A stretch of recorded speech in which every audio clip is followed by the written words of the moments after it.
Cheers. Cheers. I thought that was root beer.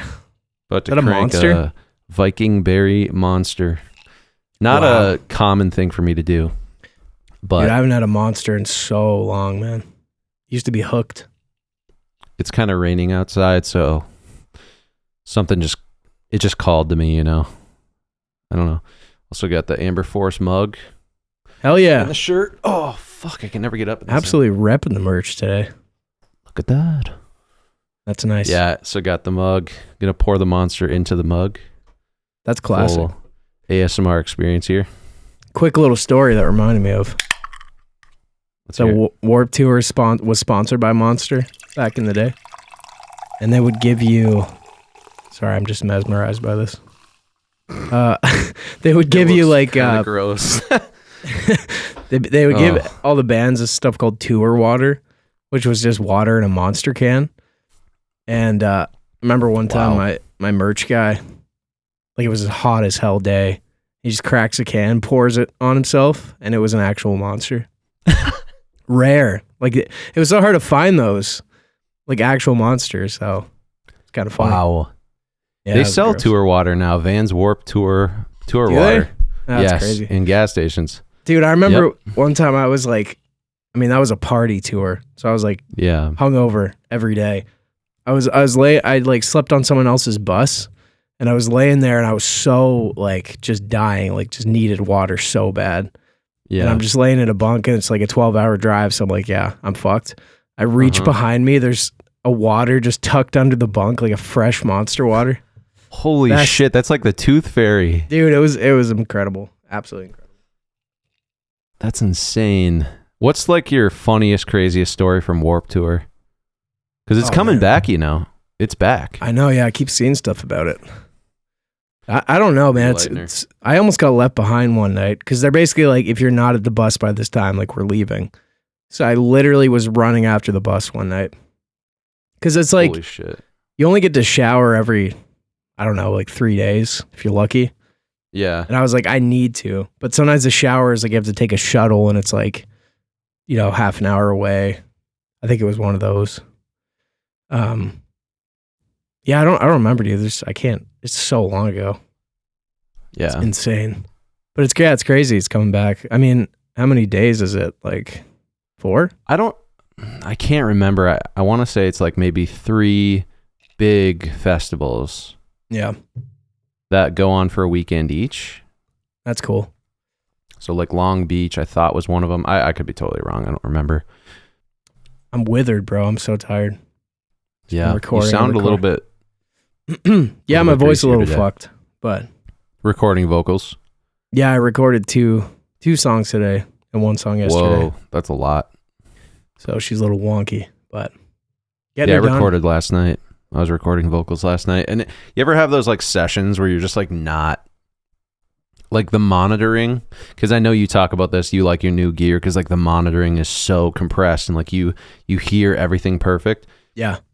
It was last night was one of those nights where like I could not dial it in to where like everything I felt like I was singing was like a little bit off pitch or just like not feeling the emotion. And then I got like so late and I was hungry and then I had to eat and then I was like too full to go back recording and I was like, this is so I just failed this session completely. Sometimes it's just not meant to be. I think like Yeah. sometimes you have those nights where you cannot get in the zone. And sometimes like technical stuff will just prevent you. But I think it's like at that point, just, you know, let it go. Yeah. If you're not in the mood for recording, it can be really tough. Cause then like that's going to kind of show up in the song too. You're going to kind of feel that. Sometimes you can mask it with maybe some heavy auto tune. But yeah, I agree. Totally agree. I just blew some ash into my Monster. Nice. New flavor.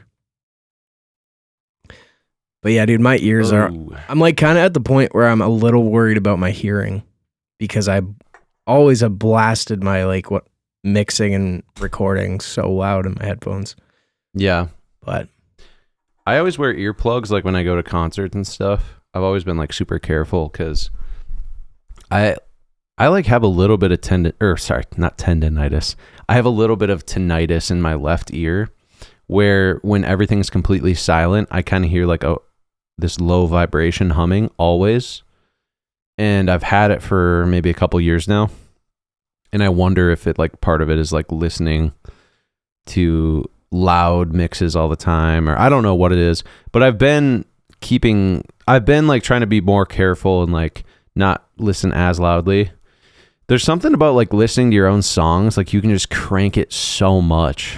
I know. Because you're like constantly listening. You know what I'm talking about? You can listen to your own music so much louder for some reason. 100%, dude. Yeah, it's I don't know.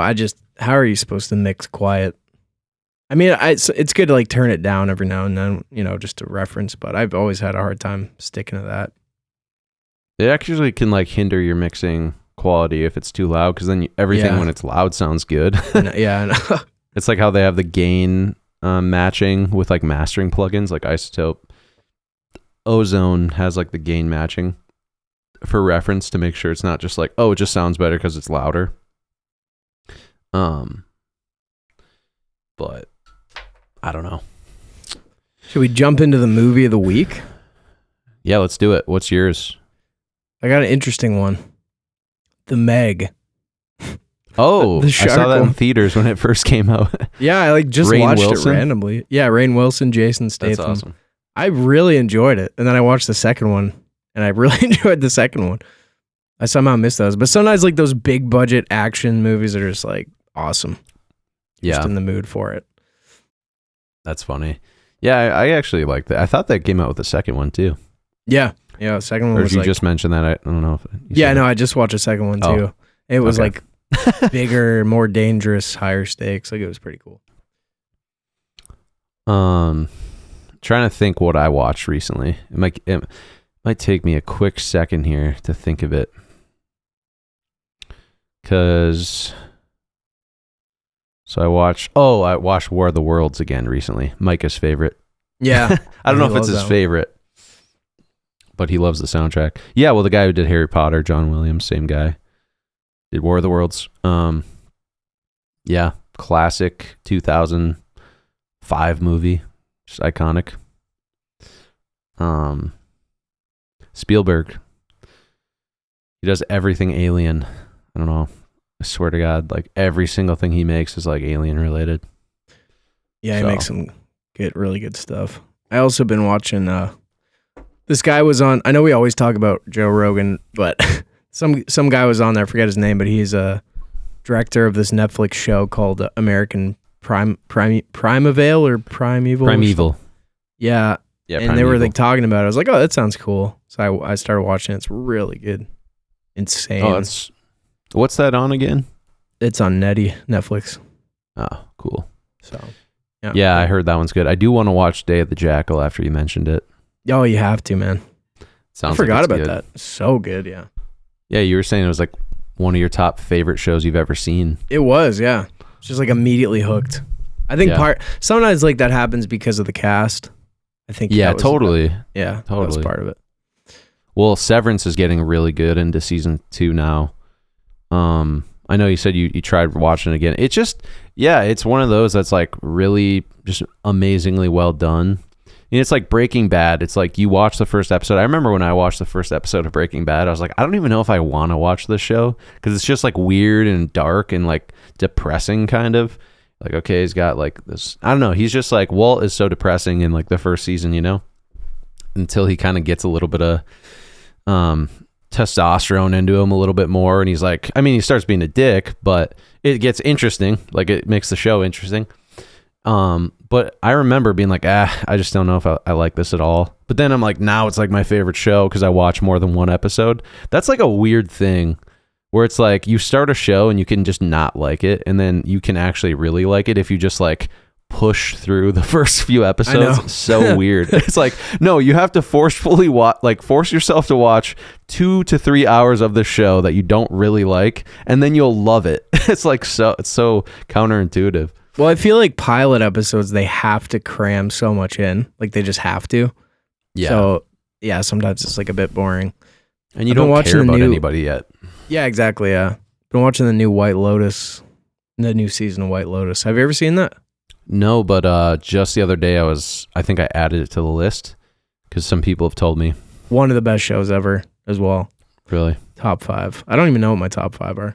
keep adding to it, but it's the guy that did what is it? School of Rock, Mike. Oh, really? What? Yeah, he played the landlord. That guy. Yeah, yeah. And he was on Survivor. Ned. He played Ned. Yeah, Ned. Yeah, yeah. He's just crushing it with that show. So good. Dude, School of Rock. I used to watch that all the time as a kid. Oh, same, dude. I watch it every day. Loved it. I had a summer. Me too. I like day. nonstop the DVD. I kept flinging it in. Yeah, because it was just so epic. Yeah. Like, I know. Wanted to be there so bad. You wanted to be there, battle all the bands. Did you ever watch? Well, obviously, I think there's an old one, but the one with Lindsay Lohan, Freaky Friday. Yeah. You ever watch that one? Oh yeah, that was a good one. That was another one where it was like made me want to play guitar and do music and stuff. I loved that show or that movie. I think they were like redoing it or something, or did a second one. Huh. I don't know. Interesting. But yeah. So where are all the guests at? Yeah, where's the guests? We scared them all off that last episode. The Christmas special sealed the deal for us. Yeah. They're like, yeah, these guys are a little out of it. I don't know. I don't want this stain on my reputation. We'll get some. You know what's funny? So I reached out to YouTube because they keep deleting my comments that I leave from my personal channel onto like Amber Forest or other people's channels. Really? And I was like, what the heck's going on? Like YouTube just hates me. They keep deleting all my comments. All right, so this is the email. Like I was on back and forth with their support, and they were like, I'm writing to inform you that we have received an update from our internal team regarding the missing comments you reported. After a thorough review, our team has determined that the comments were removed by YouTube's automated systems. The comments in question were flagged and removed due to violations of community guidelines or because they're identified as spam. Specifically, the comments consist of racy/policy violation wordings. What? Do you want to know what comment they had referenced? What comment? Really encourage everyone to check out Cup of Cheer for a fun Christmas laugh. Dude, are you serious? That's so funny, dude. That's actually hilarious. That's what their automated systems were flagging. Anyone who knows me know I'm just the most I'm the nicest, just most vanilla YouTube commenter on planet Earth. And they're like, yeah, the comments consist of racy/policy violation wordings. I will say anything. There was one time, I'll just comment something funny, but it's not at all offensive, and it's never. It's just so vanilla, basic normie, and YouTube just immediately will delete it all the time. I think it's funny. I wonder if Cup of Cheer, the movie, is flagged or something. That's so inappropriate. I doubt it. I think because I try to use too good of grammar, they think it's automated, it's a bot. Or I think if it's go check this out, they think, that's a spam comment, right, trying to lead you somewhere. Yeah, true.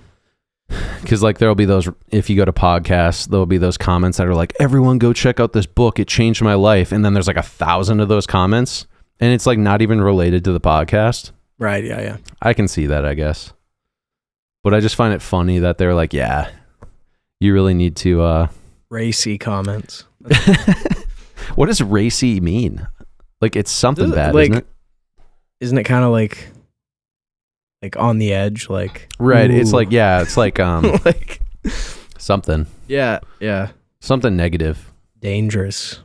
That's funny, man. I've never had an issue with YouTube. That's hilarious.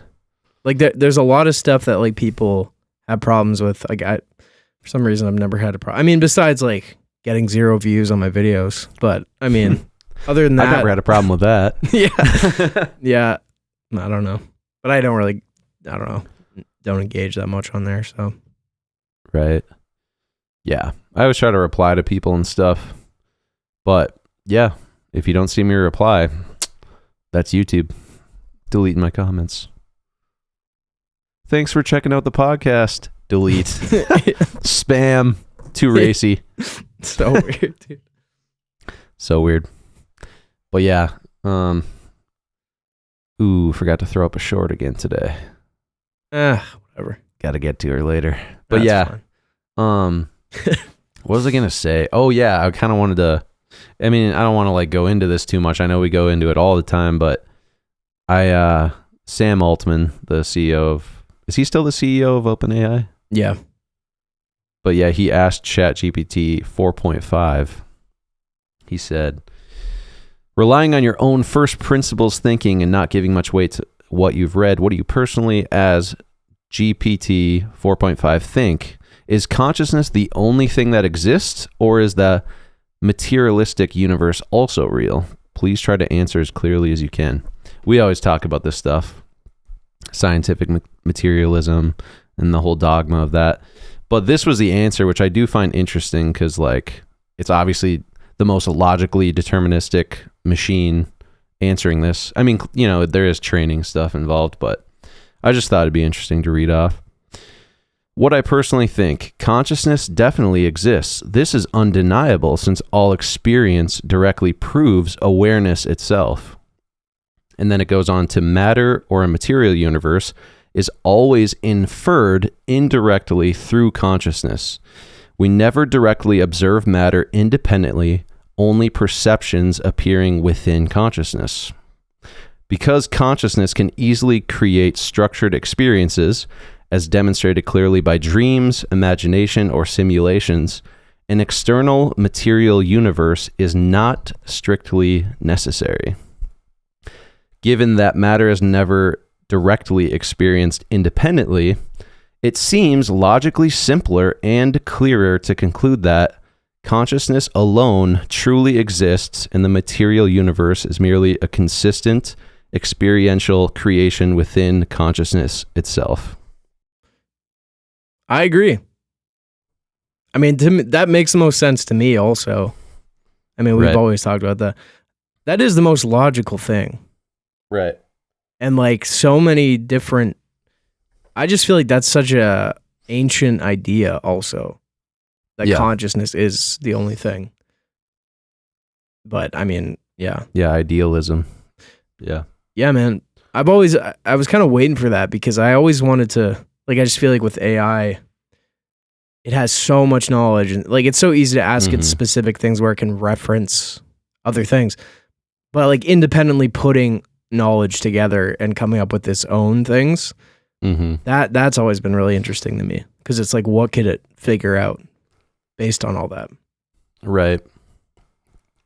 Yeah, or like examining history and then like trying to give like a take maybe on like what has historically worked when it comes to maybe like policy or like whatever, stuff like that. It is interesting. And obviously just because ChatGPT says it, it doesn't mean like, yeah, that's now it's fact. It's just interesting to see what something that is built by people who you just sort of assume are like just scientific materialists, like they're building a machine that's like learning from data that you feed it and then learning from people's questions and further building this knowledge through these like logical trees, almost like neurons in the brain, but it's like an AI version of that. And yeah, I don't know. It's just interesting. We talk about it all the time, but I do find that whenever I talk about like philosophy based stuff with any AI systems, they're always pretty much like on the same page.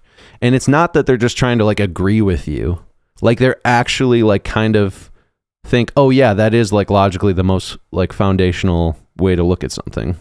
But I don't know. I think it's good to obviously, you know, just treat it as, you know, take it with a grain of salt, of course, more than that probably, but it's just interesting.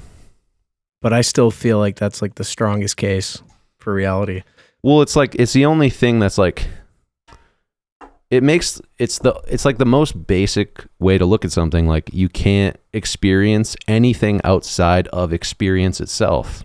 So therefore consciousness is generating the experiences would make perfect sense. And you can't like falsify that.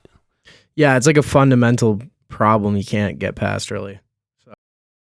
Right. It's the whole like Ouroboros eating its tail. But then like the problem is like even the idea of that is still within consciousness, so it's like you can't even trust that, right? It's like continuous, never ending. And then you could say, well, maybe that's a self-deception. Just because it's unfalsifiable doesn't mean it's maybe inherently true. But then there's like the philosophy of what is truth. Yeah. And what is the word? What is? Exactly. And what are these You're just sounds? using language. These are all symbols. Yeah, exactly, man. And what is a symbol? But the exact... a symbol is precisely what it is, precisely not what it represents. And you have to use symbols to describe a symbol, like what it is. Exactly. So we just use like 10, 12 symbols to describe what a symbol is. So then the paradox just keeps going down over and over. Just keeps going. It's the loop. It's the Ouroboros. That's the Amber Forest logo. Yeah, exactly. For those who don't know the Ouroboros. Yeah, man. Yep. It's just like it's such a convincing. Yeah. There she is. I forget which side. This side? That side. Yeah, I can't remember. But yeah, dude, it's like it's such a strange thing because it's such a convincing, like, illusion. But it's like, yeah, what? It is. I don't know. It's like a persistent illusion. Yeah, it is, and it's like you're never really gonna escape it. I mean, you could be aware that maybe there's more, but yeah, I've always found language really fascinating because I think I mentioned this in maybe another pod, but if you ever just like listen to yourself or listen to someone else and just try to forget the words and just hear sounds, it's so strange because it's like every other creature does it. They just make sounds, but to us, it's like, oh, they're just making these dumb sounds, but really that's what we're doing. Yeah. As well. You know, we're making weird sounds with like slight tongue movements. Yeah. And it obviously probably started that way. Like just, yeah. No. Yeah. Like just these sounds. It's just funny, dude. That's why people say, yeah. Sorry, go ahead. No, I was going to say that's why, like, well, some people would say like language was made for like simple things. Like, I want to eat. I need to go to the bathroom. It's not made for like philosophical thinking. Like, you can't explain being. Being just has to be experienced. You can't talk about it. So you could never explain truth. That's why like people who like want to have a theory of everything, they're like, oh, I can explain the whole universe with a mathematical equation or some model. But once again, it's symbols upon symbols upon symbols all the way down until you experience it. Truth is just what you experience. It's, I'm tripping not like out some right idea. now. Yeah. There's so many weird little communication things that humans do also. I had this random thought, like a lot of times when we're eating something and it's insanely good, like we shake our head. And I was kind of like, why do we do that? Like little things like that. I don't know. Just find it very interesting. Same with smiling. I remember reading about like the origins of smiling, and it's like showing your teeth to show that you've come in peace or something like that. Interesting. Yeah. Yeah. And I think apes do it. They show their teeth. And how like eating is like a kind of communal, it's like a comfort thing. If you see people eating, it's like kind of a sign of like peace. Like you get a sense of peace. Just all that stuff is like, it's fascinating, man. Yeah. People will always try to like explain every behavior that humans do is like all a part of like evolutionary biology, which, yes, in some case, but then it's just another symbol. It's another idea. But then it's like, okay, explain like laughing, like laughter. That's like, an interesting one. What is the benefit of laughter? You know what I mean? Like what?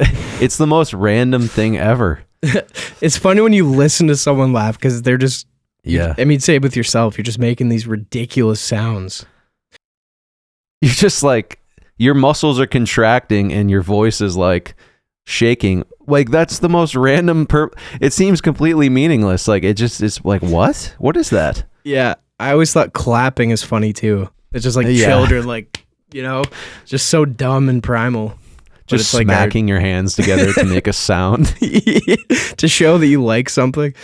It's so funny, dude. Well, in some countries will do like total, like in India, they say yes or no, like by moving their head sideways. I don't know. I've never seen that. Anyone who's like Indian or from Bangladesh, maybe like inform us in the comments, but Yeah. but yeah, like there's so many different weird symbols. Like it's like shaking someone's hand, like just grab someone's hand. Yeah, it's pretty just funny. like squeeze it and like make this motion, and therefore that means like, yeah, I come in peace. How's it going? It's so weird. Oh, it's so great to think about all that. Have you ever seen the videos of the tribes that still use like the clicking sounds? Those are crazy. Yes. That's crazy. It's just so cool. Like just not even using the sounds we use, like using other, sounds like that to communicate. It's just so cool. Yeah. It's like clicking is within words. It's also like tongue rolls in like certain languages too. Yeah, yeah. Or like French. in German, a lot of it like comes from more of the back of the throat. Yeah, I have two friends from Germany, and like it's just crazy, like the sounds, like it's just so easy for them to make these sounds. And then going back to English, I noticed my friend, he'll go back to English, and sometimes he'll like kind of like fall into his English words because it's like his mouth is moving a different way. Yeah. And that's what accents are. Like accents are, it's so difficult for you to change the patterns of the way your tongue and your mouth move that you colorize and tonalize the language, the new languages with the traditional subconscious like sounds that you normally form with your other language. Like that's what an accent is. It's so weird. It's interesting because I've always thought that too, where accents really are just like a physical, like instead of saying no, it's like no. It's just like a different way of moving your mouth, right? But I also find like, especially in film, like kind of bring it back, different accents are like different. Like a film set in Ireland, you could shoot the same film in the US, but it's going to feel completely different in Ireland because of the voices. And it's just, I think that's a really cool part of film too. That's why I like doing like the voice shit, because it just creates a different texture, Yeah. I'd love to shoot a movie just in the depths of Ireland. Baz, we need you. We need you, Baz. Yeah. I would love to shoot something over there. It'd be amazing. Yeah, man. But thankfully for language allows us to write songs and scripts and well, and there's more to language than just words too. Yeah, exactly. Yeah. Music is a language of emotions, It's what emotions sound like. Yeah, 100%, dude. That's why I think a lot of times when I'm tracking, like I don't always hit the perfect pitch, but I'm like, was that like an emotional take? Like, did I feel that? Because it's really, it's like you could use any words you want. It's just a capsule for the emotion. Yeah. And when you look at language as just kind of like symbols, that's really what singing is. Just emotion. It's kind of funny when sometimes when you're just focusing on the emotion, when you record a song, the pitch kind of just like takes care of itself. The problem is when you think of the pitch over the emotion, it's like you're kind of bastardizing the process. Like you're, I don't know. That's not the right word. Sometimes I'll just say a word and it's like doesn't make any sense, and then I'm like, okay, well we did it, we tried. Yeah, that's a good word, bastardizing. Do you ever do one thing that I tend to do, especially I've been doing for these new songs? It's interesting kind of thing that's like similar to, certain acting techniques where you're saying this dialogue, but you're really thinking of a situation from your own life. Mm-hmm. To where you're just in that emotion and the words don't matter as much. Right. Because you're just feeling that, and because of that you're able to, say the dialogue in kind of more authentic way. But I do that with singing. Sometimes I don't know, like I put myself in a situation or like a memory and I'm just thinking of that, or I'm thinking about talking to somebody. And I find when I do that, like the emotion just is there, Wow. That's a good way of thinking about it. Because studio performance is like an interesting thing. Like people don't talk about it enough, where it's like, it's cool to write a song and just like be in your bedroom or your living room, just writing a song and it sounds good. And you might have like a scratch voice memo.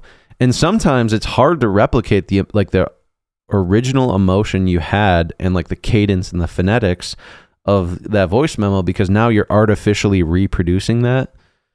And I think that's a great way, like pretend like you're having a conversation or you're explaining it to somebody, and that the emotion comes through naturally. And sometimes I've recorded songs where I just focus on that. I don't focus on how the singing sounds. I don't focus on the pitch. And like the singing will end up just sounding way better in general. Like focusing on singing well is kind of a cringy thing. Yeah, it just is hard because it just takes the life out of it. Do you ever, one thing I discovered kind of like a long time ago is when I'm doing vocals, I usually do them a lot better if I'm either holding my guitar or just pretending to play. I don't know if you ever do that. Interesting. And I was watching a video about this where it's like when you play a song with the guitar, you're singing to the guitar and the guitar is playing, like you're playing to your vocals. So it's kind of like this marriage. And like when you're recording, you're separating that. Yeah. So it's like play guitar and kind of mouth the words to yourself. And same with if you're singing, pretend to play guitar. It just kind of creates this more like looseness. Interesting. Which is pretty cool. That is cool. Yeah, I think a studio environment is very unnatural, and it's so difficult to make it sound like, I think for me, the problem with me is what I have to do is I have to cup my ear around. So I have like the headphones on. I take one headphone off.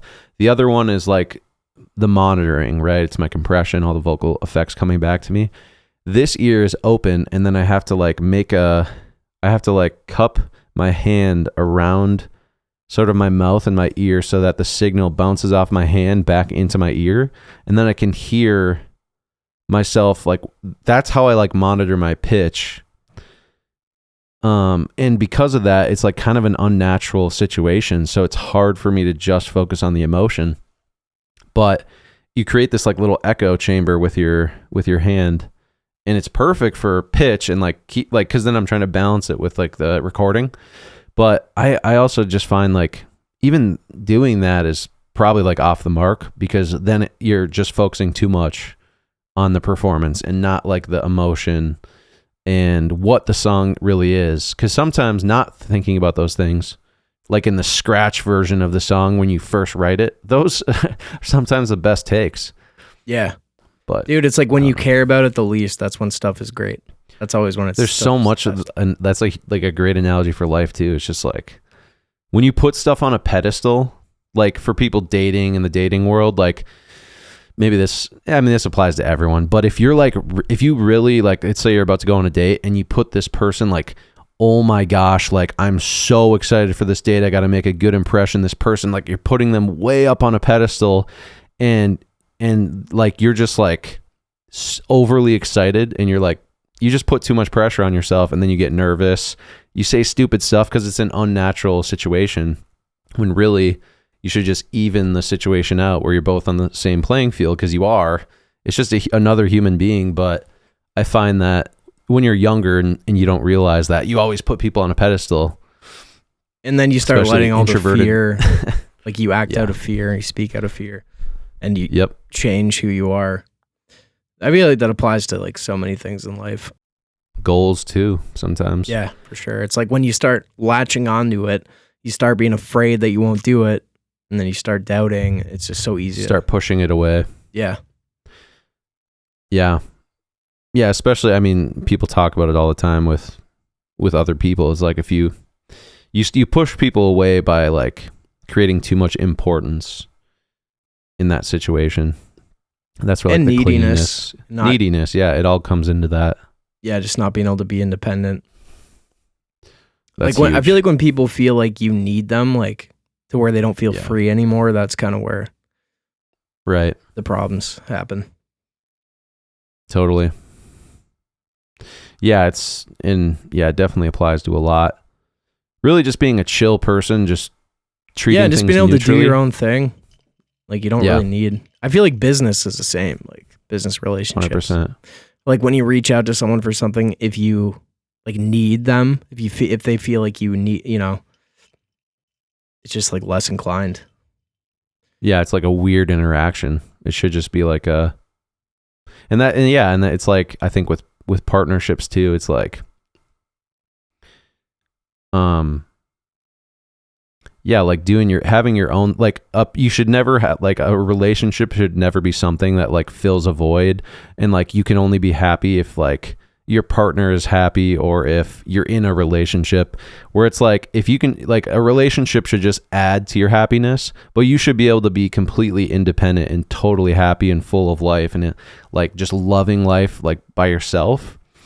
And I don't know, I just see a lot of like friends and stuff like in and out of relationships where like people will break up, be like devastated by the breakup, and then immediately have to get with someone immediately to fill that void, instead of just like learning to be happy and like present like themselves. Massive thing. Yeah. I mean, it's a hard thing to realize though, or come to, because it's like, if you're just used to that, you know, jumping from one thing to another, whether it's like a relationship or some other kind of vice, it's like you don't realize you're just running from yourself, and you have to stop and like face your shit, and it's hard, right? You know, but yeah, it's totally very true. Yeah, they always say that with manifestation, like if you raise the importance of something like a goal so much, you're actually just like emphasizing your lack of that thing, and therefore your frequency actually drops, because you should pretend as if you already have it, so you're just as content as if you already did achieve that thing. That's what brings it in. Same with a relationship. If you feel just as happy as how you would think you would feel with your soulmate, like think of that already and like be in that state as if you were with that person.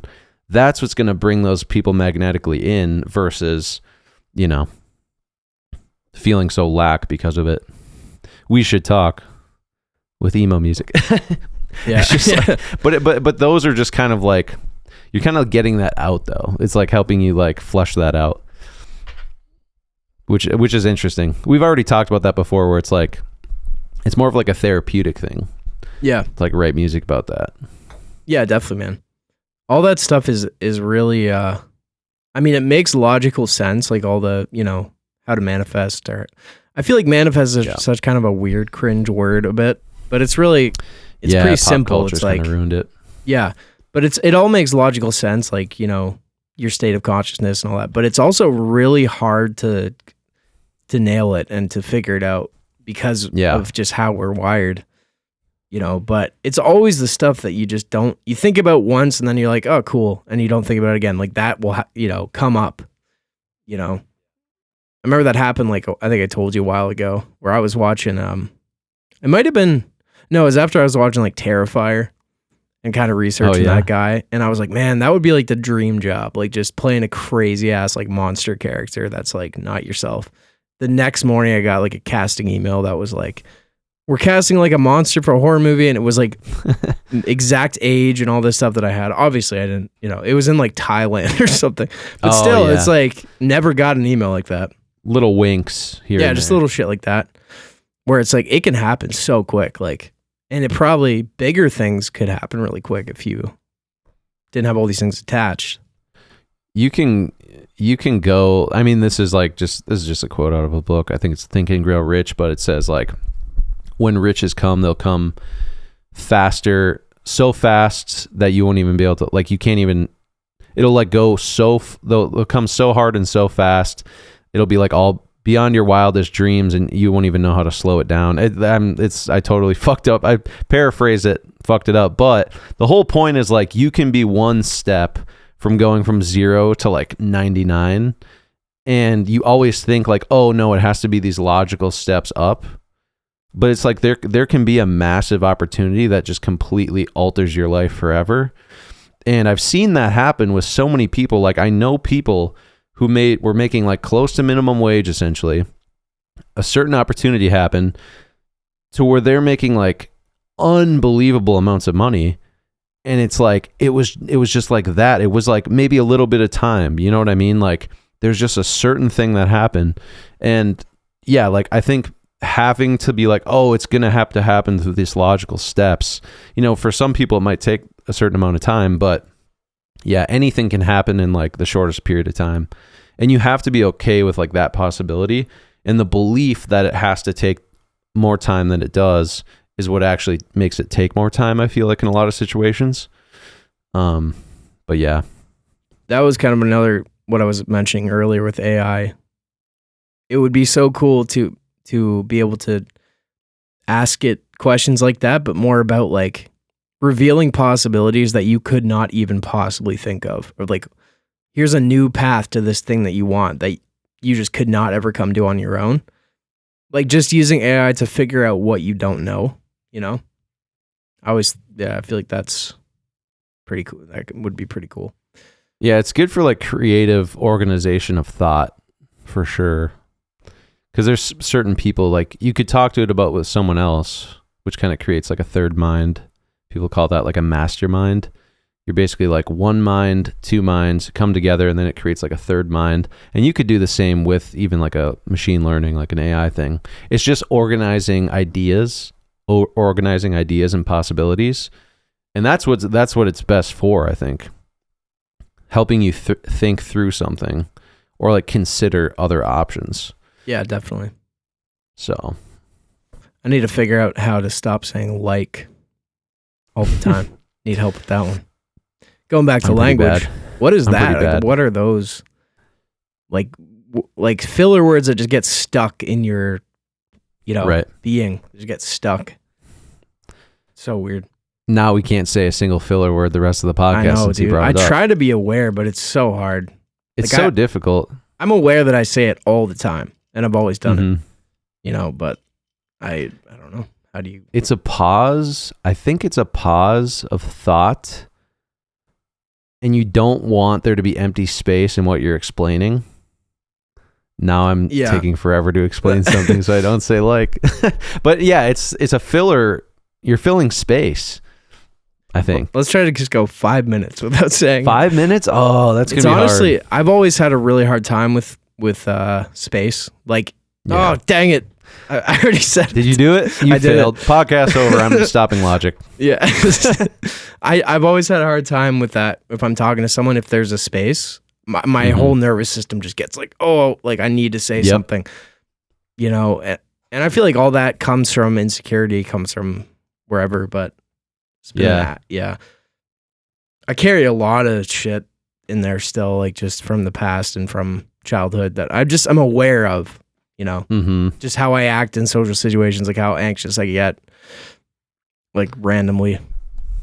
Yeah. All the time. Public speaking is one of the most difficult things for people. And a lot of people use filler words in public speaking. Super common. And I think it's just you have to be comfortable with that silence and the pause, because it's okay to be up on stage presenting something to someone and just take time to think about what you're going to say next. But for a lot of people, they kind of freeze up in those situations. What do you think about, I don't think we've talked about really anxiety too much. Have we? I don't think we have. Not too much. Yeah, it'd be kind of interesting to talk about that if you want, if you're down. Sure. I know it's something that a lot of people deal with. What's anxiety? I'm joking.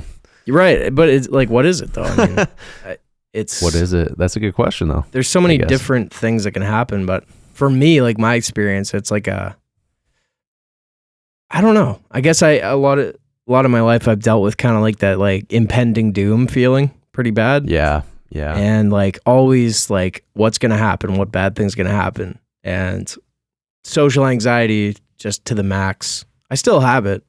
But a lot of that I feel like is just insecurity, like self-consciousness. Yeah.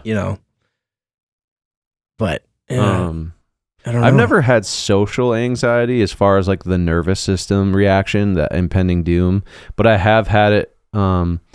I can think of a couple key things in my life that triggered the start of knowing what anxiety was, because up until I was about 18 or 19 years old, I had never experienced it in my entire life. The first thing was I had the weed brownie that took me to another dimension. We talked about that on the podcast, in the Crazy Trip Stories podcast. So if you guys want to listen to that whole explanation, check that episode out. But that triggered the possibility of what it can feel like to be overtaken by what seems like a demon or something. It seems like anxiousness and anxiety is like this entity that like enters your body and it's like overtaking you, and it's like it almost feels like you're going insane. Like, I used like again. No, but it feels like you're kind of going nuts. Like, I don't know. But I would say, and then the other time I saw like a really bad car crash on like a video, and I don't watch like death stuff on social media. I've never been into that. It always makes me feel terrible. But I saw like a horrible, I don't know, it was just like a truck that like slid on the road because of ice and then went into the median, and then it came up the other side and there was a semi coming and it exploded the car into a million pieces. You couldn't even see anything afterwards. It was just shattered into a million pieces, and it really triggered my fear of death. This is when I was like 19, 20, and I was like, I've never even considered death that much. And then I started freaking out and like getting, every night I couldn't fall asleep because I was feeling this impending doom of like what death will be. But that triggered sort of going down the spiritual route, discovering the power of now, exploring consciousness and all of its millions of facets. And yeah, but death and like the facing death has always been sort of the impetus to exploring all of those things and to keep me, interested, because that is the fundamental thing with life that makes you care about what you're doing, because it's not going to last forever. But I think anxiousness and death are very they're super closely related, because if you never had to worry about dying, it seems like anxiousness would probably disappear, because it's always connected to that fear of doom, like you were saying. But what's great is knowing that whenever it's happening, you just have to like, every time you've ever experienced it, you've went to then not experiencing it every single time. So for me, I always remind myself, I'm experiencing it and it sucks and my nervous system is taken over, but it's going to go away because it's gone away every other time, and it'll probably just go away very soon because I'm in control, even though your subconscious is kind of running it sometimes. I don't know how you feel about that. That's just my experience with it, though. It's a little bit more of a unrational experience. It's not, the social anxiety seems like, oh, that makes sense, kind of. It doesn't, though, really, does it? Because you're just talking to someone. But I've always experienced it in this irrational way where it just comes on in airplanes or in car rides or things where I feel like I'm out of control of the situation. I don't know. What are your thoughts, though? Man, I don't know. Mine, I think the whole fear of death, I do have it pretty bad. I know it's you just have to accept it, but I do a lot of times at night, it just hits me this is all temporary. You're just running toward this blackness at full speed, and that thought, I don't know when exactly I started to think about it, but it just always stuck with me. And it's it just makes me sad, I think, more, but it makes me appreciate life a lot more, just to be so aware of that all the time. And I don't like being super aware of it, and for whatever reason I am, but I think it's just the unknown. I have a hard time with unknowns.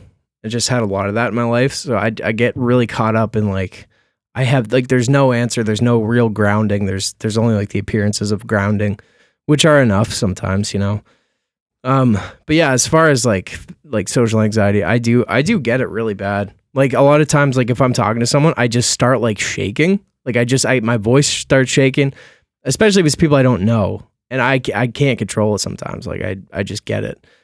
But a lot of times, subconscious thing. I guess so. It's just really, I notice I just have a lot of kind of defensive body language. I don't mean to, but I just notice that hands in my pockets, cross my arms a lot. Yeah. So I think a lot of it just comes from just carrying shit from life. I don't know. And also just, I find physical insecurity. If I don't feel really great about myself, or I feel overweight or something that kills it, kills me. Yeah. There's just a confidence thing, but yeah, man, I just know so many people deal with it. And it's gotten to the point for me where it's I get why people go on anxiety medication. I've never done it. But sometimes it gets so bad. I totally understand that. Yeah, I totally understand that. I have used to just not understand it at all, but until you know what it's like, and especially if it occurs on a regular basis, it's honestly the worst thing. Yeah. Especially when you want to do a lot of shit, Oh yeah. And it's holding you back from it. But it's kind of cool in a way. I always come back to when we film, but having to just plow through it. It's kind of awesome, you know. Yeah. And you feel like a fucking champion when you do it. You're like, I went through this and I was basically going insane for like the last 10 minutes and now I'm on the other side of it.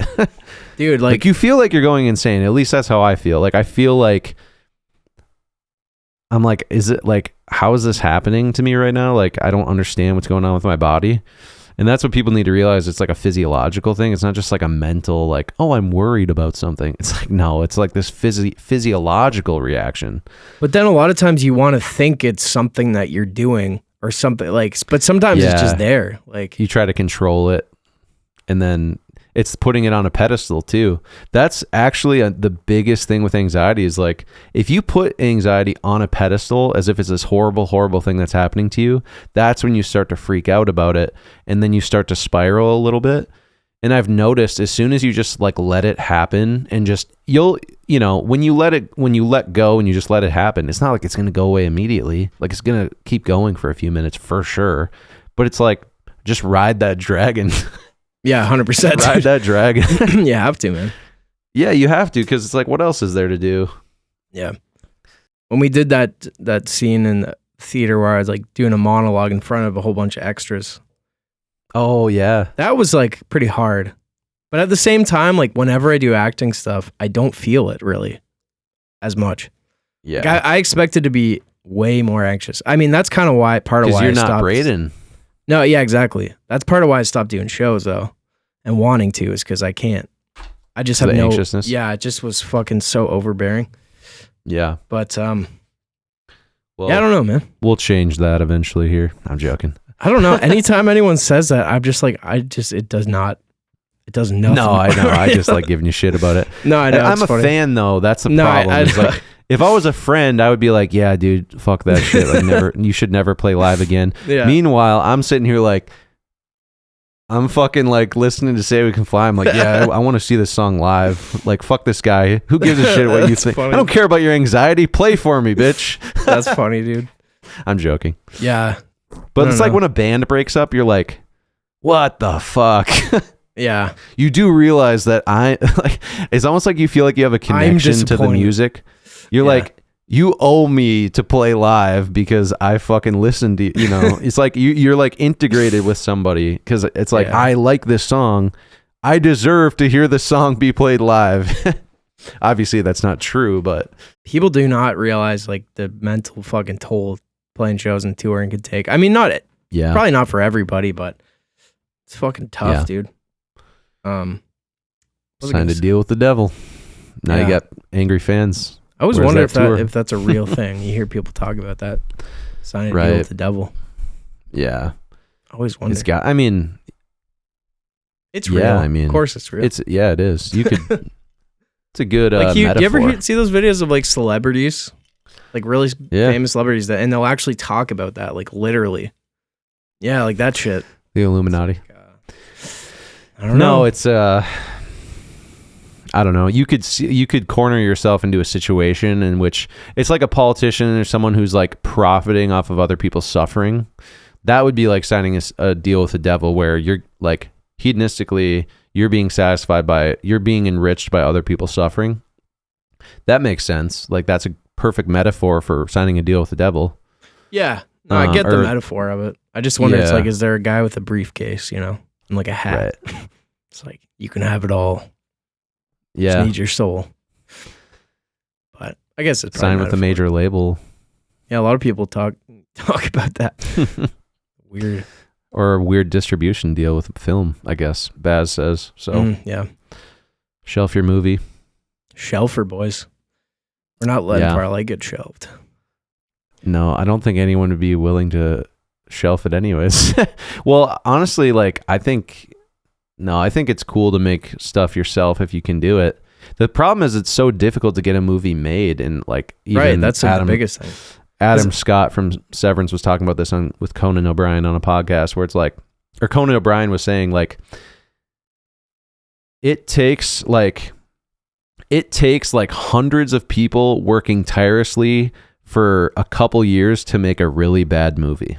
That was his quote. Because it's true. It's like every single thing like people are so critical of film and TV and all that, but it's like, and I get it because you just expect that like there's thousands of things. Like I'm going to be critical and I'm going to like the things I like and hate the things I hate. But it's kind of insane to think of how much work goes behind each thing. You know, and we know that firsthand now. And I hear from people like just not even realizing like what goes into it. Like just to set up one dialogue scene is like a lot, you know? Yeah. And you got to trust that all the actors have done their part. Yeah, it doesn't mean you should like love bad movies or bad TV. If you don't like it, that's fine. But before you're like all of a sudden an expert critic, maybe consider, you know, could you do it yourself? Because if you can't do it yourself, how critical can you really be? You know what I mean? And I get it. It's like when you're listening to an album and, you know, or a music video or a movie, you're just on the side of like entertain me. So it's easy to sit there and shit talk, but you're like entitled to it. Yeah. Yeah. People just have no clue what goes into any of that. It's the iceberg. Yeah. It's like you're only seeing that tiny bit of it, you know? Yeah. But I'm prepared for some, you know, bad reviews on whatever. Give a shit. What's their first movie? Yeah. I think we'll get some challenging ones, though. Yeah, I think, you know, people are going to like it, especially people that have been following the podcast. Like, even if you recognize like, yeah, you know, this is independent, whatever, but you're still going to, you know, the process, like, you know, what's behind it. Yeah. So your expectation is sort of that. And it's, I think it would be cool. Now, there's great stuff. And like, I love the cinematography. Like, there's some awesome stuff in it. Great moments. It definitely is, man. I just think it'd be cool, like, as if I was someone who listened to this podcast and I saw the movie, be like, oh, there's the boots they talked about, you know, like right. Shit like that. We're like, oh, I remember they talked about this. I love that. Yeah, I think having a podcast for like in the process of working on something is nice because then you can like, instead of sharing the behind the scenes like after the fact, you can kind of like build up to something. And there will be a day where we're like, hey guys, it's done. It's actually done. Then we can move on. We can move on and start talking about a different project, and then laugh at this scene, laugh at that scene, say what could be better, and then. Yep, and then you see. So it's like documenting the whole journey. Yeah, I think it's awesome. I mean, that's basically what we are doing. We're documenting the beginning of like making movies. Pretty much. What that's like, because we're like clueless, and we're just like, yeah, we didn't know anything, and we just did this. Same with the podcast. You'll see. Yeah, exactly. Well, you had a podcast before, but I did, yeah. But half the time I was just recording voice memos on my phone. But it's cool. Like it's been a cool experience doing a podcast together, and just like learning even how to do like YouTube shorts that do well, like shit like that. Like, oh, I had no idea really. But it's kind of cool how the podcast has like evolved. Like just on a personal level, I feel just way more comfortable. Like and it's like a therapeutic thing a little bit now. Yeah, which is nice. Nice to be able to get like thoughts out there, even if no one's listening. Yeah, it's like a little diary. So when I go back, watch an old episode, you're like, oh, that's funny. I remember talking about that. Yeah. It's nice. Little memories. The Christmas special, I still watch that sometimes. That's a great episode. So cozy, dude. So it really is. I love the ambient music. Funny. Yeah, when's our next one? Easter? Hey, Easter is the certain weekend in April, right? I have no idea. Easter, I've never known when it is. It's always the certain Sunday. Let me just look it up. I'm such a bad Christian. I don't know. I guess I don't. I identify as any and all religion. Anything that's a spiritual path. Sunday, April 20th, 2025. Get the boys together. Get the boys. We should wear robes, bathrobes. Oh, yes. 100% do that. Get little bunny ears going. Yeah, that'd be sweet. Dude, get the Christmas. Have you ever seen A Christmas Story? I think you said you haven't seen it. No, I've seen it. I love that movie. Oh, yeah. Just get the bunny suits. We all get bunny suits. Yeah, we should. Dude, there's That'd be awesome. Apparently they shot the scene where he sticks his tongue to a pole, like in my hometown, apparently. Really? Yeah, because I think they shot that movie in Ontario. And there's this one pole, and I remember when I was in high school, like everyone said, like, yeah, they shot that there. And then I remember I watched it, and I was like, okay, that like kind of looks like the background and shit. So random. I thought they filmed it in Pittsburgh, but I could be wrong. Well, let's check right now. A Christmas Story filming location. Because my dad went to see one of the houses, and I think it was in Pittsburgh. But right, yeah, it says Cleveland. Oh, okay, and also in Ontario. So both. Oh, so it was both. Yeah. Nice. Interesting. 2 random places to go back and forth. I guess no, because like Pennsylvania and Canada are pretty close there. Because you went to Pennsylvania quite a bit for studio recording and different things, right? Pennsylvania? Spent some time there? Yeah, greasy little 8-hour. Remember me and Micah drove one time, and it was like we were so fucking tired, dude. We got pulled over twice on the way there. Oh my gosh. It's a pretty greasy time. And somehow we ended up like completely turning around and going back toward Canada. But we made it. I'm about to take a trip to Pennsylvania right now. Yeah. If you know what I mean. Is that like Peckertown? Hit it to it. Yeah. Piss Town? Yeah. Pennsylvania. Piss Town. Nice. So I'll be back in a jiff. All right. Sounds good. Should I do my little interlude? I don't know. If you want. I'll see. I'm going to just see you later. Fuck. Thank you guys for tuning in. See ya. Should bring the chair. Just bring it everywhere. See ya. It's a wild chair. Oh, fuck. I'll be back. Speaking of chairs, I think it's a good idea. Just destroying the whole set. Oh, God. Fuck. Dude, that's like the curse of my life, too. Just cables everywhere. Knocking shit over. Beat Sabers. All right, I'll be back. But anyways, yeah, speaking of chairs, I think I would agree that investing in a solid ergonomic chair is a great investment for not only your health, your mental health, your back, but also your overall well-being. And I would highly recommend, spend the extra cash, spend the extra, 50 to 100 and go for the good chair. You don't want those cheapy Amazon stools because that's really what they are. They're glorified stools. And if you're sitting for long periods of time, I mean, you just have to do it. Same with an ergonomic mouse. That little hump, it just does a lot for the knuckles, does a lot for the hands. So that would be my piece of advice for the week. And Josh, we'll go back to you to kind of see what you have to say about that. You're not a chair guy. No, that's fair. I mean, I can understand that as well. Like that whole perspective on it. I get that. When I hear that argument, I do understand that, plastic chairs are the fancy of some people, but I'm more of a Leatherman. So we'll end with that. I thought you were saying, you said invest in a good chair, and I thought you said it's good overall, and I thought you were going to say it's good for your ovaries. Well, it's also good for them, for your ovaries, I would assume. There's something else. But why is Josh all of a sudden invading the podcast? I don't know, dude. I just imagine. Is he like astral projecting into my chair every time? He honestly could be. He really honestly, could be. I would not put it past Josh to astral project like everywhere just during the day. He's just actually a master at it. He just goes out of body. I feel like he does during Farlight though. Like he's in another realm of consciousness. He's gone. He's out of there by midnight. Oh, dude, he had to go out of body during that Quick Trip experience because that was a hell. Oh, I could just imagine. That was hell on earth. Hell on earth.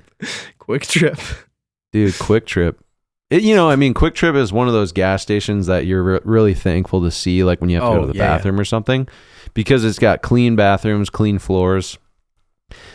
I just want to ask for everyone out there, just really quickly, why is it that like city gas stations are the most worthless things on planet Earth? Because like in the Midwest, we have good gas stations. They're just clean, normal gas stations. But in like LA, every gas station is just like a actual legit hellscape. Like, yeah, just boarded up, like glass, like there's no bathroom. You have to get like the key to like maybe get into the bathroom that's like destroyed in the back. And it's like, dude, like if you had an amazing, well, like maintained and clean gas station in a city, you would make bank. But for some reason, like city businesses are just like okay with their bathrooms being worthless, Like everything just being shitty, and it's just insane. Toronto gas stations, dude. You're lucky to find a public pisser for miles. Like you don't find them. But I feel like they make most of their money probably from like cigarettes and beer. Yeah. Probably. Dude, if you have to pee in LA, just go home. Just go home. Just piss in an alley. You're not peeing in LA. You're not. Yeah. If you have to piss in LA, you're screwed. That's why the city smells like urine. Yeah, that's like greasy. Downtown LA just smells like urine. It's a bad place. Man, when you're on tour, gas stations become like this like lifeline for you. Like you're especially you see like a Love's, you're like, oh my God. Oh, Love's are great. Dude, Buc-ee's. You ever been to a Buc-ee's? I haven't been to a Buc-ee's. Fucking insane, bro. Like you go in, it's just this fucking warehouse, and there's all these people like, welcome to Buc-ee's, and they all say this shit like in sync. Like when they're cutting like beef, they'll say beef on deck or something like that. I forget. It's like so cringe, just blasting fluorescent lights at 4 a.m. Dude, that's what we need in downtown LA is a massive Buc-ee's. Yeah, it's crazy. That would change the game. Just putting all the small ones out of business. Well, yeah, dude.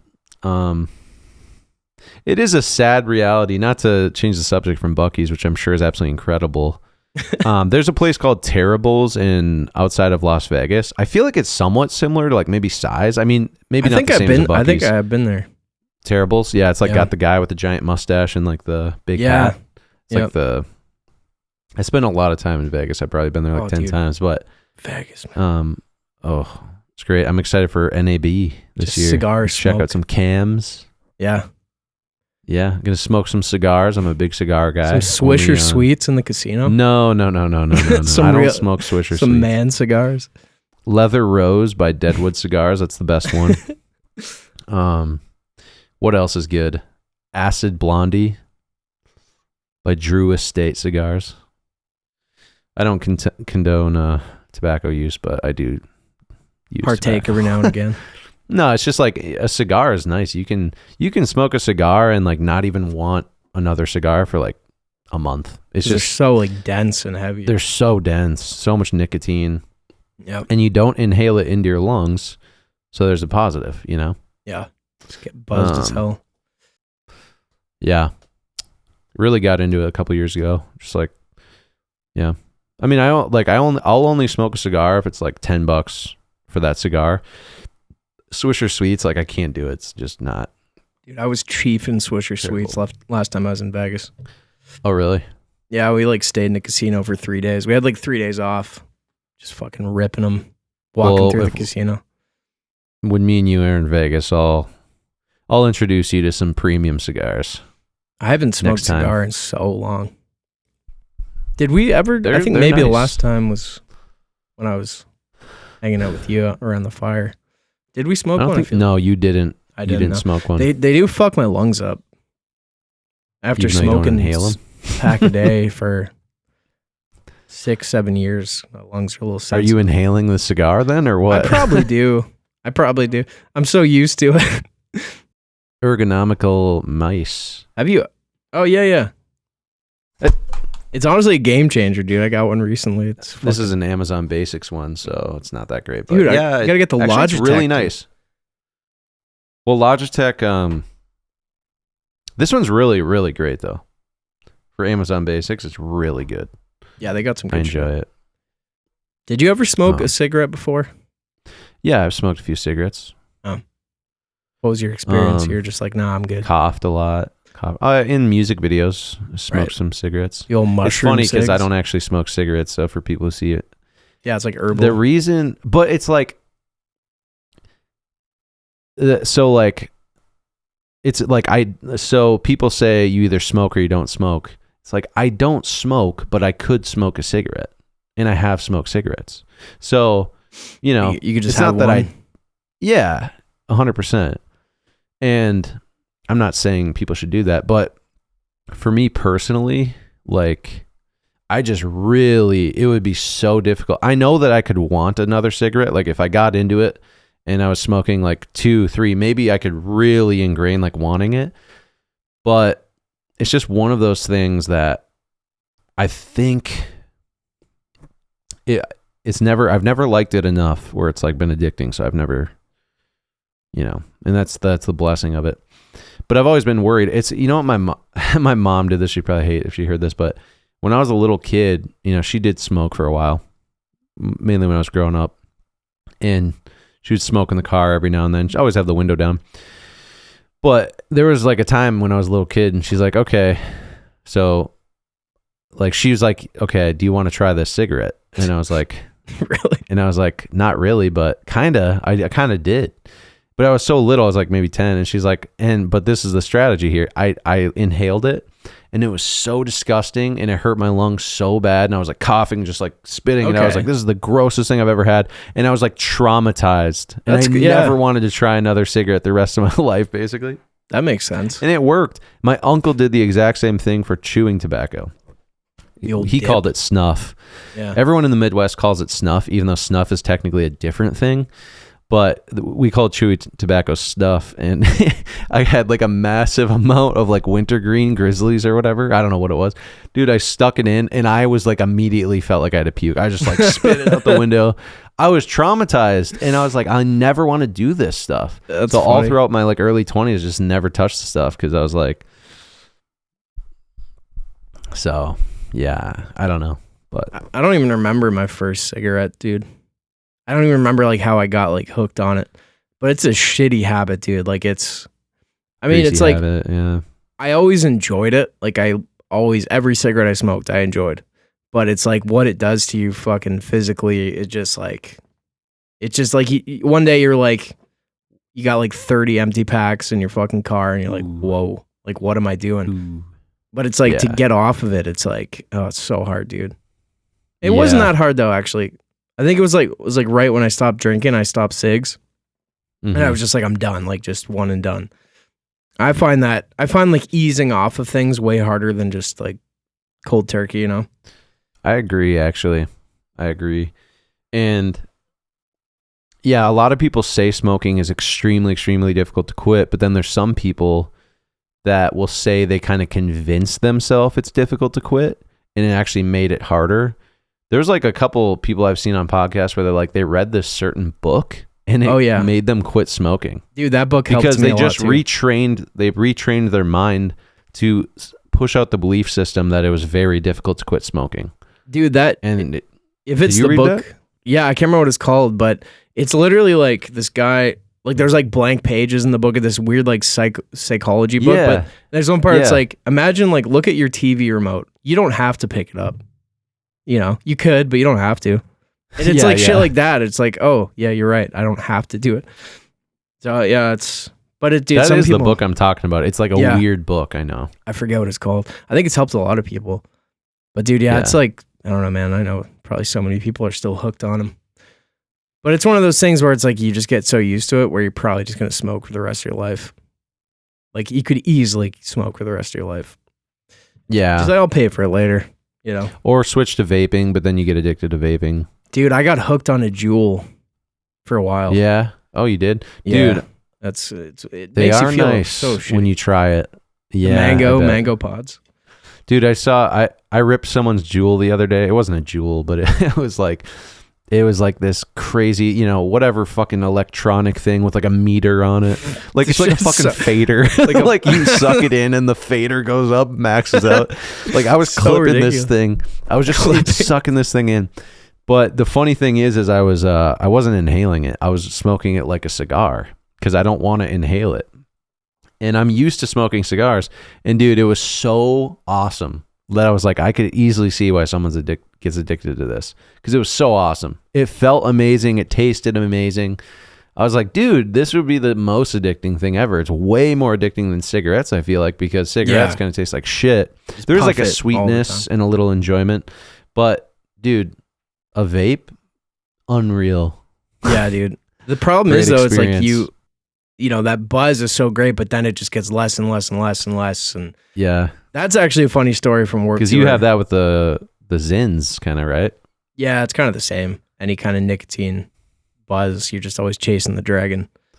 But the first, when I was on Warped Tour, I was hanging out with the people I was with, Brian Stars and Johnny and all those guys. Yeah. But I remember Brian, he was a huge vapor, and I'd never tried one. So we go into this little vape shop, I buy one, and I go to toke it, and I'd never used one, but I had it on like the highest, hottest setting. So I pulled it in, dude, it like burned my fucking lungs, and I fell on the floor like in the shop, and I was like, I'm about to die. Like my heart's like fucking pounding, I'm sweating. It was so rough. Whoa. And then that's crazy. Obviously I kept doing it, but like smoking and vaping at the same time. So ridiculous. I feel like people get it in their minds too. Like, I'm an artist. Like, I should smoke. You know what I mean? There's like that. You convince yourself like you're a sophisticated artist, and like smoking is cool because all the cool rock stars smoked. Oh yeah, totally. And like Post Malone embodies kind of that, like, it's like you're channeling these like people of old. I do think smoking. there's something to that though. Tobacco and nicotine. Like I really do think there's some kind of spiritual connection. A little bit of alcohol, a little bit of a little buzz, like shroom microdosing. It sucks to be someone who can't do any of that. Like I could obviously, but I know I would get, so I just can't go down the road. But there is something to it, I mean, if you get to that perfect level and you don't go past that, like, okay, that would be great, but can't do it. Yeah, I love those things, but I can't use them as a tool for creating because then I know it's going to become like a vice and I'm going to lean on it. I love like relaxing around the campfire, smoking a cigar and like talking like philosophy and stuff, but I can't go beyond that because I do know it would be too addicting. And you just got to try to appreciate it like fine wine, but you can't go overboard. And that's a hard thing. Yeah. Yeah. Can't do it. There was this stuff called shu wu che. It was like this Chinese herbal drink, but it was alcoholic. Like I've never had that in the studio. It's like bring in the shu wu che, just fucking pour in glasses of it. I think it's like for your liver or something. But I would just get hammered off it. It was so good. It's like, oh, this is fine. It's like a herbal, health drink. It's fine. Yeah. But yeah, crazy. Yeah, I was more of a Cold Stone Creamery type guy for my vices. Like ice cream? I remember in college I would sometimes like go on these binge fests where like I would get an entire like quart of like chocolate peanut butter ice cream from Cold Stone Creamery and eat the entire thing. And I remember looking at the calories, and I think it's like 11,000 calories in one quart of Cold Stone Creamery. I'm not joking. And I would eat. I used to binge hard on food. That's always been like my massive vice. Oh yeah. And still struggle with it. Ever since I went plant-based, I stopped binging for some reason. It's like there's so much fiber and nutrients in plant foods that it's really hard to binge on them. And there's also like some dopamine receptors with dairy that you don't ignite quite as much when you step away from dairy. Yeah, 100%. And so getting away from dairy was huge for me to stop binging. But dude, every now and then, I just go a little too crazy. That's always been my thing. And I don't really know what's worse. I mean, yeah, like smoking and like all these things, they're really bad for your health, but like, I mean, being overweight and eating bad foods is pretty bad for your health too. So, dude, like honestly, like I joke about it, but like a carb hangover is fucking terrible. Like the way you feel the next day, you might as well have got drunk the night before. Like if all that sugar, like when you touch your skin, it hurts your skin. Oh yeah, you know what I'm talking about.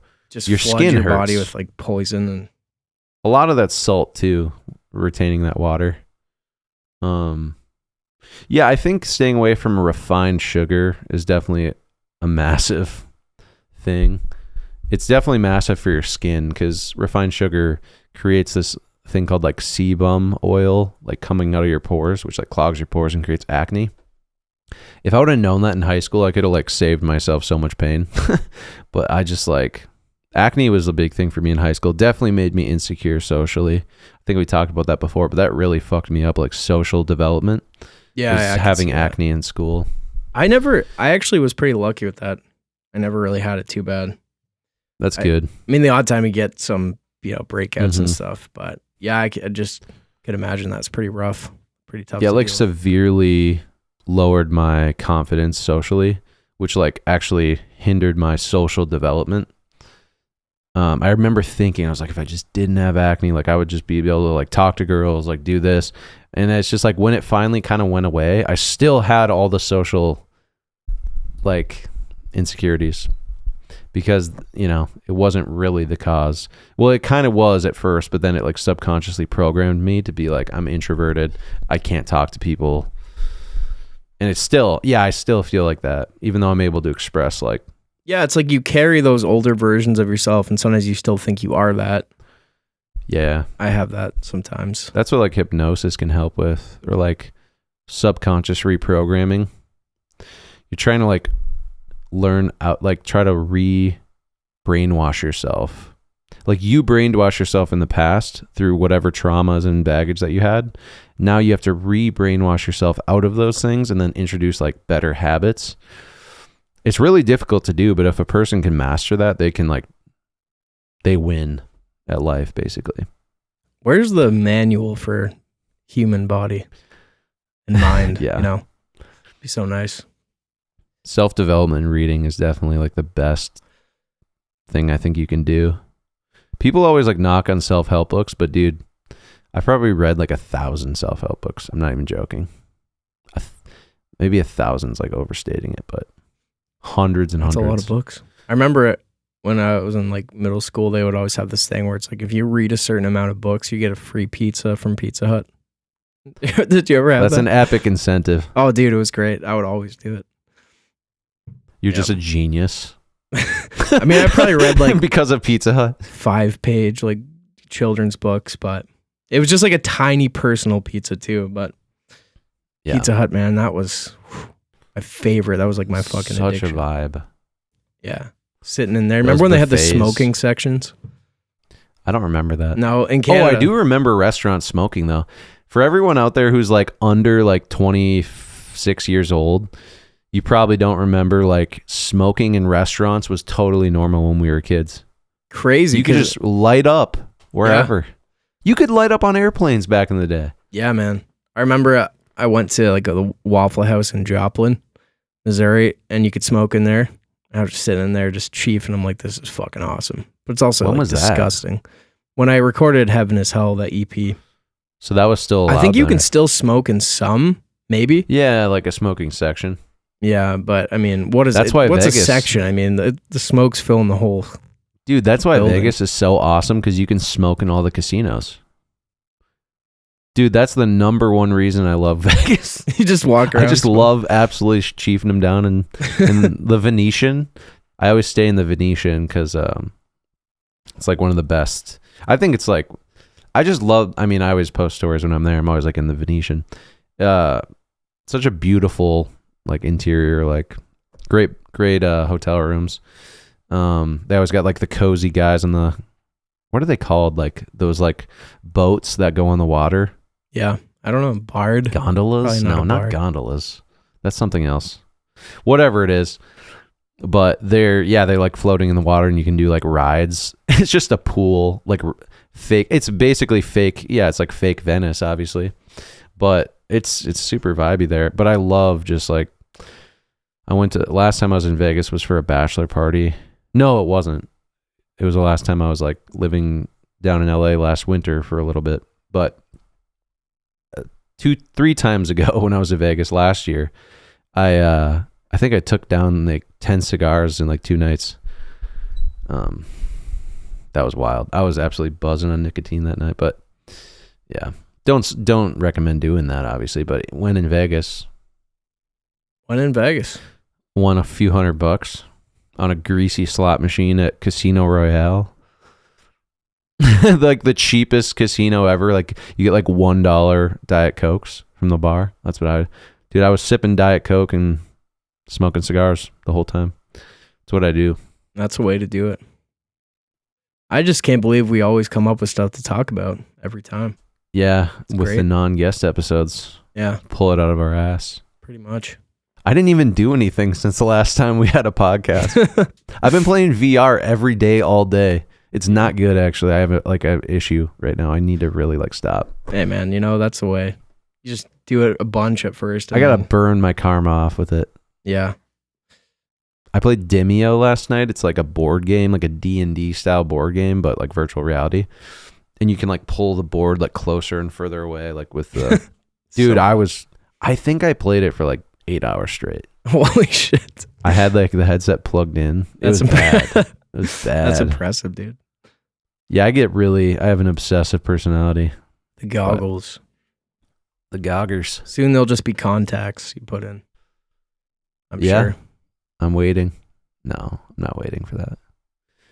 Yeah, I got to calm down, but eventually it'll get a little boring and then I'll only play it like that's an hour a day.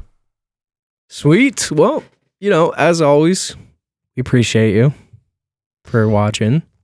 Hope you Get enjoyed. a little mug if you want to. Check out the merch shop. It's been a little dry over there. Check it out. Yeah. Check it out. Get yourself a sippy cup. This is a grand mug. It's actually great and there's quality. there's even better hoodies. There's great hoodies on there. And a hoodie is better than a mug because you can wear it. But what's better than that is both. Have them both. That's true. But yeah, check it out. Check out the tee. Where's that t-shirt? This is that a crew? that isn't for sale. Crew shirt? It's a crew. Hey. Only a couple of those made in the world. Hand printed those. Yeah. Mm-hmm. If you want one of those, you got to join the Amber Forest crew. And then also, we'd love if you guys posted some comments for questions, if you want us to ask any questions. Because, when we have these solo pods, it's also like, what are we going to talk about for an hour and a half? Yeah. Nothing. We would love to see and some somehow comments. And there was some questions before in a different podcast, but we didn't have a solo one, I think, for like 3 weeks after that, so we didn't get to them. So if you ask questions in older podcasts, those will be included. Maybe in the next solo one we do, we'll answer some of them. Yeah, don't be shy. Just drop them. Yeah. So. Yeah. Sweet. Well, thank you all. Appreciate you. And you know the drill. We'll catch you. We'll catch you there. We'll catch you in the next one, guys. I mean, we just will, so. Maybe. Probably. Hopefully. All right. See you guys next time. Catch you in the next one. Peace. Cut.